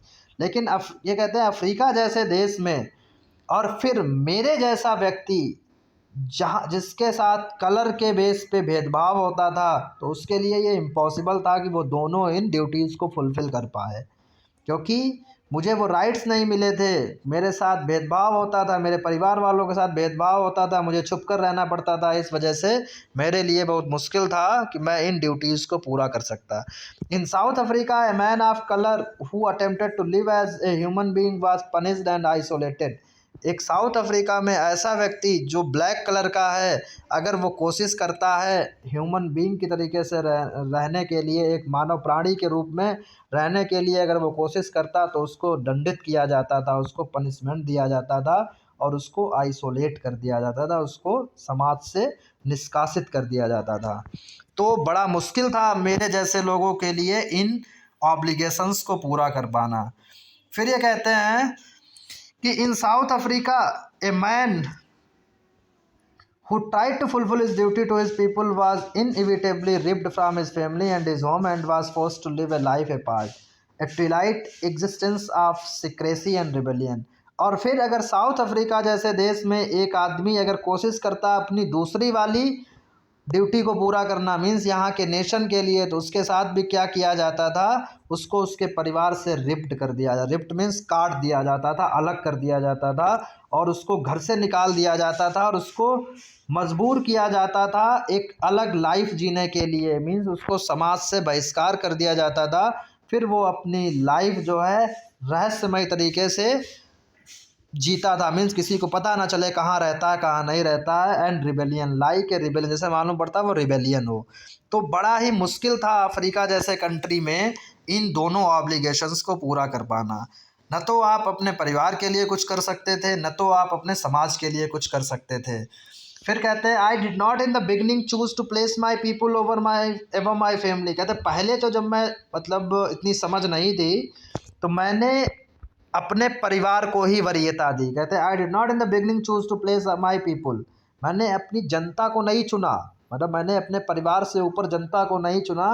But in attempting to serve my people, कहते हैं कि मैं सिर्फ जो है पहली बार तो मैं क्या हुआ कि एबव माई फैमिली, मैंने परिवार को वरीयता दी। But in attempting to serve my people I found that I was prevented from fulfilling my obligations as a son, a brother, a father and a husband. क्योंकि जब मैंने कोशिश करी कि मैं अपनी जनता के लिए कुछ करूँगा तो मैंने पाया कि मुझे रोक दिया गया, लोग वहाँ की जनता ने वहाँ की सरकार ने मुझे रोक दिया मेरी मतलब पहली ही ऑब्लिगेशंस को फुलफ़िल करने के लिए। कहने का मतलब ये कहना चाहते हैं अगर मैंने सोचा चलो देश के लिए कुछ करा जाए, सबसे पहले तो मैंने अपने परिवार के लिए सारी चीज़ें कर रहा था, लेकिन फिर जब थोड़ी समझ आई तो मैंने सोचा देश के लिए कुछ करा जाए, यहाँ की जनता के लिए कुछ करा जाए। फिर मुझे एहसास हुआ कि अब वो लोग, उन लोगों ने मुझे मेरे परिवार से भी अलग कर दिया। अब मैं एक बेटे के रूप में भी ड्यूटी नहीं कर पा रहा था, एक भाई के रूप में भी अपने दायित्वों का निर्वहन नहीं कर पा रहा था, एक फादर के रूप में, हस्बैंड के रूप में मैं नहीं कर पा रहा था, क्योंकि लोगों ने मुझे बॉयकॉट कर दिया। I was not born with a hunger to be free. फिर ये कहते हैं कि मैं जब पैदा हुआ था तब मेरे अंदर ये फ्रीडम की भूख नहीं थी। I was not born with a hunger to be free, मैं शुरू से ही मैं नहीं चाहता था कि मैं फ्री रहूं, क्योंकि कहते हैं I was born free free in every way that I could know, क्योंकि मैं पैदा हुआ था तब फ्री था। यहाँ पे ये इनकी समझ ये डिस्क्राइब कर रही, जब ये छोटे थे तो इनको ये लगता था कि इन पर कोई रिस्ट्रिक्शंस नहीं है, क्योंकि समझ नहीं थी इनकी। कहते हैं free to run in the fields near my mother's hut, मैं जब छोटा था तो मेरी मदर के घर के पास ही एक हट थी, तो वहाँ मैं जहाँ चाहता फील्ड्स में, मैदानों में दौड़ता रहता था। मीन्स कहने का मतलब कहीं भी आ जा सकता था, कोई रोक टोक नहीं थी। Free to swim in the clear stream that ran through my village, कहीं भी क्लियर स्ट्रीम में, वाटर में नहा सकता था। वहाँ पे एक मतलब कोई नहर टाइप की थी, उसमें नहाता था, कोई रोक टोक नहीं थी। Free to roast mealies under the stars, कोई भी अनाज, कोई भी मक्का मैं भून के वहाँ पे खा सकता था। And ride the broad back of slow moving bulls, और जो धीरे धीरे बुल्स जो बैल चलते थे उनके पीछे पीछे चल सकता था। यहाँ पे ये इन्होंने एग्जाम्पल्स देकर ये बताया है कि जब ये पैदा हुए थे, जब ये छोटे थे, तो जब बच्चा छोटा होता है उसको इतनी समझ नहीं होती, तो ये कहते हैं जब मैं पैदा हुआ था तब मेरे अंदर ये फ्रीडम की भूख नहीं थी, क्योंकि मुझे पता था मैं फ्री हूँ, मैं जो चाहे वो कर सकता था, कहीं भी जा सकता था, खेल सकता था, नहा सकता था, कुछ भी कर सकता था, कोई रोक टोक नहीं थी। फिर ये कहते हैं as long as I obeyed my father and abided by the custom of my tribe I was not troubled by the laws of man और गॉड, जितने दिनों तक मैंने अपने जो पिताजी मुझसे कहते थे मैं उनकी बात का पालन करता था, और मेरी जाति के लोगों की जो प्रथाएं थी उनके हिसाब से मैं जब तक चलता रहा तब तक मुझे कोई भी दिक्कत नहीं थी, न तो मैन के द्वारा न गॉड के द्वारा। मीन्स ये बताना चाहते हैं कि जैसे ऐसा था वहाँ पर जो ब्लैक पर्सन्स थे उनको लिमिटेड कर रखा था, तो उन लिमिटेशंस के हिसाब से ये बच्चा जब छोटा था, मीन नेल्सन मंडेला जब छोटे थे तब क्या था कि जो बताया जाता था घर में वही करते थे, जो फादर बोलते थे। फादर को समझ थी कि क्या काम इनको करने हैं, कि गवर्नमेंट ने क्या बना रखा है कि इतना करना है, लोग उनको पालन भी करते थे। तो उसके हिसाब से ये कहते हैं कि मेरी ट्राइब के जो कस्टम, जो रीति रिवाज थे, उन रीति रिवाज के हिसाब से मुझे ये लगा कि सब कुछ सही है, क्योंकि मैं वही करता था जो पिताजी बोलते थे। फिर कहते हैं it was only when I began to learn that my boyhood freedom was an illusion when I discovered as a young man that my freedom had already been taken from me that I began to hunger for it. फिर ये कहता है जब मैं बड़ा हुआ, it was only when I began to learn that my boyhood freedom was an illusion, जब मैं बड़ा हुआ तब मुझे ये पता चला कि जो बचपन में जो मुझे स्वतंत्रता मिली थी वो केवल एक भ्रम था, वो रियल नहीं थी, वो केवल मेरे मन का वहम था, वो फ्रीडम नहीं थी। When I discovered as a young man that my freedom had already been taken from me, जब बड़ा हुआ तब मुझे एहसास हुआ कि मेरी स्वतंत्रता तो पहले ही छीन ली गई थी। जिस स्वतंत्रता की मैं बात कर रहा था बचपन में, वो स्वतंत्रता नहीं थी, वो तो एकमात्र भ्रम था। और जब मुझे इस चीज़ का एहसास हुआ तब मेरे अंदर स्वतंत्रता के लिए भूख पैदा हो गई। That I began to hunger for it, तब मुझे लगा कि मुझे इन सब बेड़ियों से छुटकारा पाना है और अपनी जनता को भी छुटकारा दिलाना है। At first as I student I wanted freedom only for myself, the transitory freedom of being able to stay out at night, read what I pleased and go where I chose. जब मैं बालक था, जब मैं student था, तब मुझे लगता था कि मुझे केवल अपनी स्वतंत्रता की बात करनी है। कहने का मतलब कौन सी स्वतंत्रता? जो ट्रांजिटरी फ्रीडम है, मीन्स जो परमानेंट नहीं है, जो क्षणिक है, कि केवल जो है कहीं भी रात में रुक कर पढ़ना और जहाँ कहीं भी जाना वहाँ जाके पढ़ना।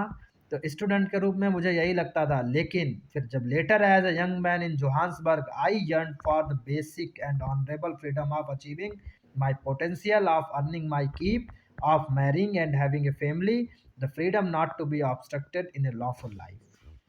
मीन्स जब मैं बड़ा हुआ, जब मैं जोहान्सबर्ग पहुंचा, तब मुझे पता चला कि रियल फ्रीडम तो मुझे मिली ही नहीं थी। कि वो फ्रीडम कौन सी मुझे चाहिए थी कि मैं अपने पोटेंशियल को डेवलप कर सकूं, अपने जो मेरे अंदर के जो ताकत है या मेरे अंदर जो दिमाग है, मेरे अंदर जो बौद्धिक क्षमता है, उसको मैं काफ़ी डेवलप करूं और मैं अर्निंग माई कीप, और कुछ ऐसा प्रोफेशन मैं अपना सकूं जिससे मेरी अर्निंग हो, या जिस लड़की से भी मैं चाहता हूं उससे शादी कर सकूं और मैं अपना परिवार बसा सकूं, मैं ऐसा चाहता था। लेकिन जो उस समय वहाँ के नियम थे तो वो सब ऑब्स्ट्रक्टेड थे, मीन्स वो कहने का मतलब वो हमको नहीं मिले थे, मीन्स हम ऐसा नहीं कर सकते थे।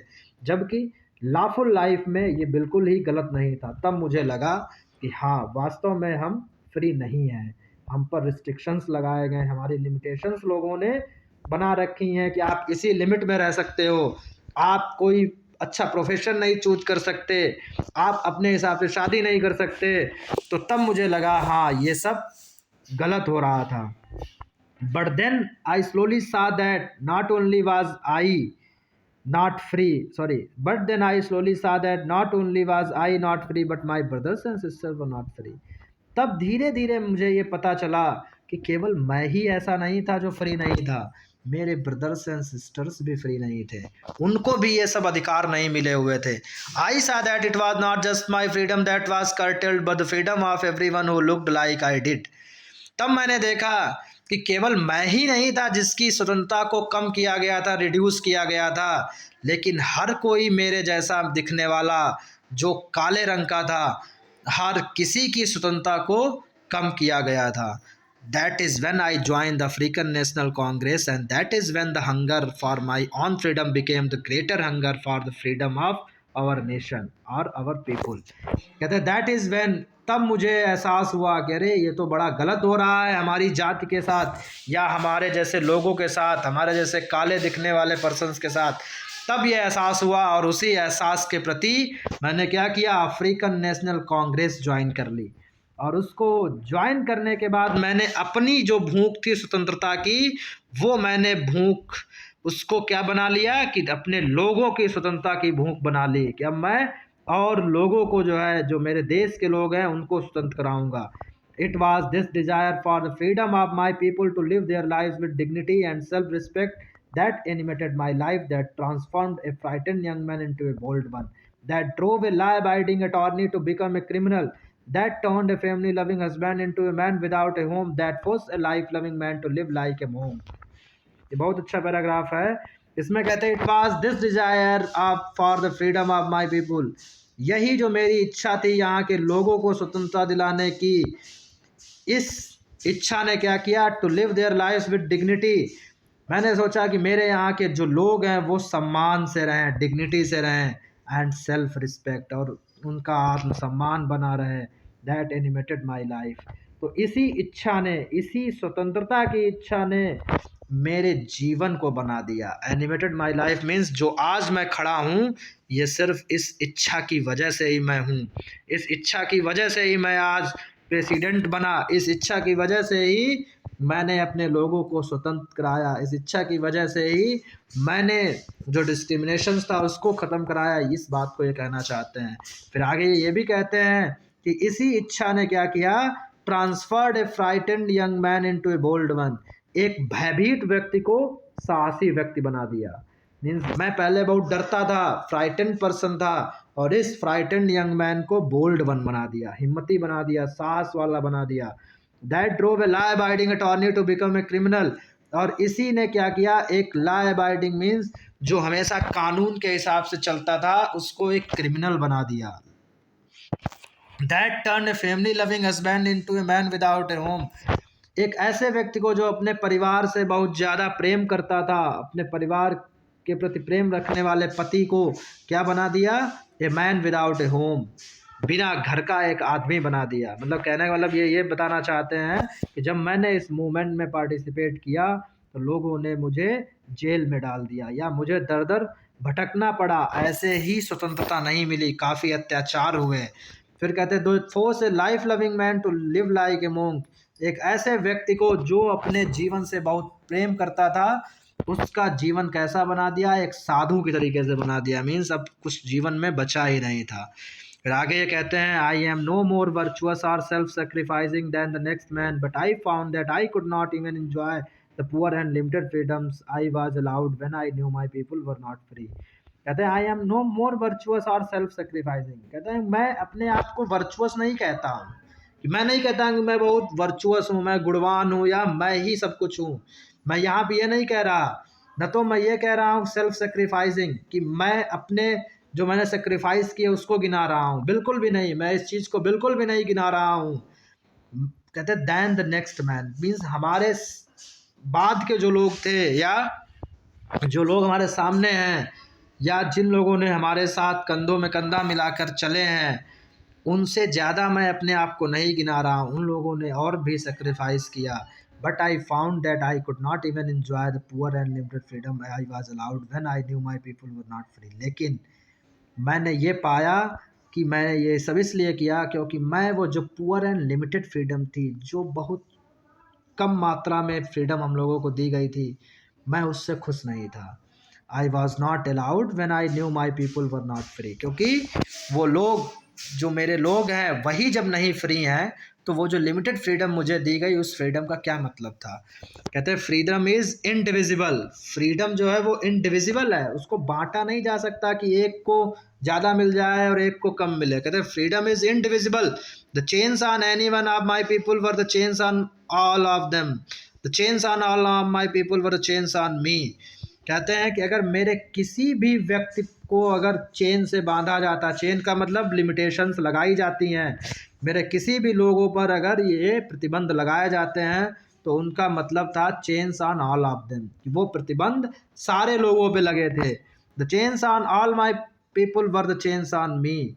और जो मेरे लोगों पे, मेरे सारे लोगों पे जो प्रतिबंध लगे थे उसका सीधा सीधा मतलब था कि मैं भी चेन में था, मुझ पे भी वो प्रतिबंध लगाए गए थे। I knew that the oppressor must be liberated just as surely as the oppressed। कहते हैं कि I knew मुझे पता था that the oppressor must be liberated just as surely as the oppressed। Oppressor वो होता है जो किसी पर अत्याचार करता है, जो किसी को दबाता है, कुचलता है, और ऑप्रेस्ड वो होते हैं जो बेचारे वंचित होते हैं, जिन पे अत्याचार किया जाता है। तो ये कहते हैं I knew that the oppressor must be liberated just as surely as oppressed, कि ऑपरेसर और ऑप्रेस्ड दोनों को समान रूप से लिबरेट किया जाए, मुक्त किया जाए। A man who takes away another man's freedom is a prisoner of hatred, he is locked behind the bars of prejudice and narrow mindedness. कहता है एक व्यक्ति, ये इंपॉर्टेंट पैराग्राफ है और आया भी था पिछली बार। A man who takes away another man's freedom is a prisoner of hatred. एक व्यक्ति अगर वो किसी दूसरे व्यक्ति की स्वतंत्रता छीनता है तो वो भी क्या है, प्रिजनर है, किस चीज़ का, हैट्रेड का, कि मीन्स नफरत का वो कैदी है, मीन्स उसके अंदर नफरत वाली भावना है, उसके अंदर नफरत ने घर बना रखा है। मीन्स ऐसा व्यक्ति अगर वो किसी व्यक्ति की स्वतंत्रता छीनता है तो मान लो उसके अंदर नफरत है, he is locked behind the bars of prejudice and narrow mindness. तो ये भी समझा जाएगा कि उसके अंदर शुरू से ही प्रेजुडाइस वाली भावना, प्रेजुडाइस होता है जो भेदभाव करना बिना किसी रीज़न के, मतलब पहले से ही, मतलब कोई रीज़न भी नहीं है फिर भी हमारे अंदर पहले से ही एक है कि हाँ ये छोटे लोग हैं, ये बड़े लोग हैं, ये मतलब नीचे हैं, ये ऊंचे हैं, मतलब ये पहले से ही भेदभाव की जो भावना होती है उसको प्रेजुडाइस बोलते हैं। और इसी को नैरो माइंडेडनेस भी बोलते हैं, मीन संकीर्णता, संकीर्ण विचारधारा। कहने का मतलब वो ये कहते हैं कि अगर कोई व्यक्ति किसी पर अत्याचार कर रहा है या कोई व्यक्ति किसी की स्वतंत्रता को छीन रहा है तो वो भी क्या है, मतलब इससे ये पता चलता है कि उसके अंदर नफरत ने घर बना लिया है और वो पहले से ही प्रेजुडाइस एंड नैरो माइंडनेस की वजह से वो जेल में बंद है। जेल का यहाँ पे मतलब है कि इन चीज़ों ने उसके ऊपर अपना कब्जा जमा रखा है, कि वो नैरो माइंडेडनेस हैं, वो भेदभाव से भरे हुए हैं, उनके अंदर नफरत भरी हुई है। कहते हैं I am not truly free if I am taking away someone else freedom. कहते हैं कि आई एम नॉट ट्रूली फ्री, हम भी पूरी तरीके से फ्री नहीं है अगर हम किसी दूसरे व्यक्ति की स्वतंत्रता छीनते हैं। ये बताते हैं कि स्वतंत्रता छीनने वाला भी उतना ही गुनहगार है, अत्याचार करने वाला भी उतना ही गुनहगार है जितना कि जिस पे अत्याचार किया जाता है। Just as surely as I am not free when my freedom is taken from me. जैसे कि मैं फ्री नहीं हूँ जब मेरी स्वतंत्रता को छीना जाता है, सेम केस में जो व्यक्ति स्वतंत्रता छीनता है वो भी फ्री नहीं है। क्योंकि वो फ्री क्यों नहीं है, क्योंकि उसको कैद किसने बना रखा है, प्रेजुडाइस वाली फीलिंग ने, नैरो माइंडेडनेस ने, हेटेड वाली फीलिंग ने, इन चीज़ों ने उसको अपना कैदी बना रखा है। इस वजह से वो ये लास्ट पैराग्राफ में ये बताना चाहते हैं कि हमें दूसरे की स्वतंत्रता को भी कम नहीं करना है। The oppressed and the oppressor alike are robbed of their humanity. Important line है, जो ऑप्रेस्ड होते हैं, जिन पे अत्याचार किया जाता है, जिनको दबाया जाता है, एंड द ऑप्रेसर, और जो अत्याचार करते हैं, दोनों ही अलाइक, दोनों ही समान रूप से मानवता द्वारा लूटे जाते हैं। कहने का मतलब उन दोनों में ही मानवता नहीं होती है, क्योंकि मानवता वही है जहाँ पर समान न्याय हो, जहाँ पर समान रूप से लोगों को अधिकार मिले, जहाँ पर समानता की बात हो और जहाँ पर कोई भेदभाव ना किया जाए। तो दोनों ही, द ऑप्रेसर एंड ऑप्रेस्ड, दोनों में ही मानवता का क्या देखा जाता है, लैक ऑफ ह्यूमैनिटी। ऐसा लगता है कि उनके अंदर मानवता है ही नहीं। तो ये चैप्टर था जो कि इसमें ये बात करते हैं, और इसका गेस्ट मैंने बता ही दिया, बड़ा अच्छा चैप्टर था। मैंने एक एक लाइन इसकी एक्सप्लेन कर दी है। अब आप लोग इसको देख सकते हैं, एक बार ना समझ में आया दूसरी बार देख सकते हैं। इसके कुछ क्वेश्चन आंसर हैं वो मैं बाद में करा दूंगा, उनको डिस्कस कर लूँगा नेक्स्ट वीडियो, क्योंकि ये लोगों को टफ़ चैप्टर लगता है। कई सारे टीचर्स भी बोलते हैं कि टफ़ है, स्टूडेंट्स के भी समझ में नहीं आता है। आप लोग कमेंट में ये ज़रूर बताइएगा कि चैप्टर ये समझ में आया कि नहीं आया, या कहाँ पर कौन सी चीज़ें नहीं समझ में आई या कुछ टफ़ लगा या क्वेश्चन आंसर, तो मैं उस पर भी एक वीडियो अलग से बना दूँगा। तो कमेंट ज़रूर करिएगा कि मतलब कैसा क्या, कि टफ़ है या इजी लगा। तो इसी के साथ मैं इस वीडियो को यहीं पे फिनिश करता हूँ, मिलते हैं नेक्स्ट वीडियो में।